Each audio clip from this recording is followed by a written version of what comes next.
So the pilot team, yeah, I'm also privileged enough to be a part of the pilot team. What the pilot team is designed to do is to help any employee here let their creativity fly. So basically anyone in the brewery, whether you're in the office, whether you're in the lab, if you're in retail, if you're in production, if you're a brewer already, doesn't matter, sales team, you're invited to brew a beer on the pilot system. Recently, I got to brew a pilot, and it was a Belgian-style pale ale, and we added strawberries in the secondary fermenter. The truth is, you get paid to homebrew on the job, so it's not a bad day either way, even if it doesn't work out.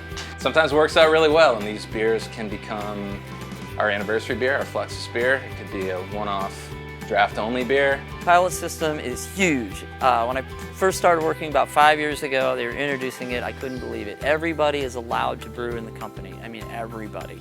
Yeah, so I got told many months later that we were going to do 60 barrels, and then I just got told we're going to do 120 barrels. So I'm blown away by this. And so I've only brewed in my lifetime, I would brew in 6-gallon batches, and this is the first time I've brewed in a 10, 11-gallon batch. And so I can't believe it. It happened and it tasted good, and I'm a brewer again.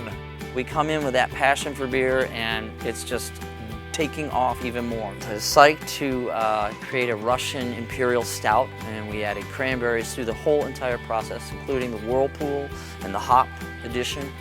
And it came out really good, and we used a Abbey 2 yeast, a Roquefort, that just made the sugar dissipate and go crazy, and the yeast just went crazy. And the flavor was there that we were looking for, and it really tasted really good. And so that is how that beer came alive. Sometimes these things work out, and sometimes they don't work out at all. I did do a pilot beer with Joe and Nick. We did it this past spring. We were trying to brew a hoppy red wheat. Along the way, it was a journey filled with trials and tribulations. Who came up with the recipe? I did, definitely. Yeah, the two of them, I'm not even sure know their way around a brew house. So I pretty much got in there and created the recipe and brewed it pretty much by myself.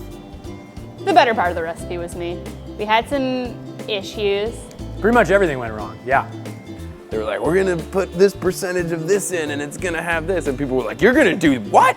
And I was like, what? One of our team might be a little aggressive, threw a little bit too much carafa in.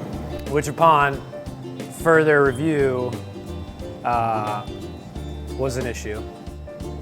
But we did try to hop it aggressively with some Falconer's Flight, hence our name, the Falconer. How'd it turn out? It did not turn out great, no. We drank it. It was moderately crushable. It was a good effort. I liked it at some point. I'd say the pilot system is pretty important to me. I love brewing, we all love brewing.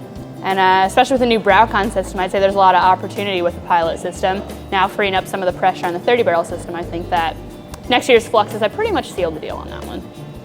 Maybe a Saison will make it through, and maybe we'll have that as a full-time beer, who knows? I think it helps inspire people's inner artisanal drinker.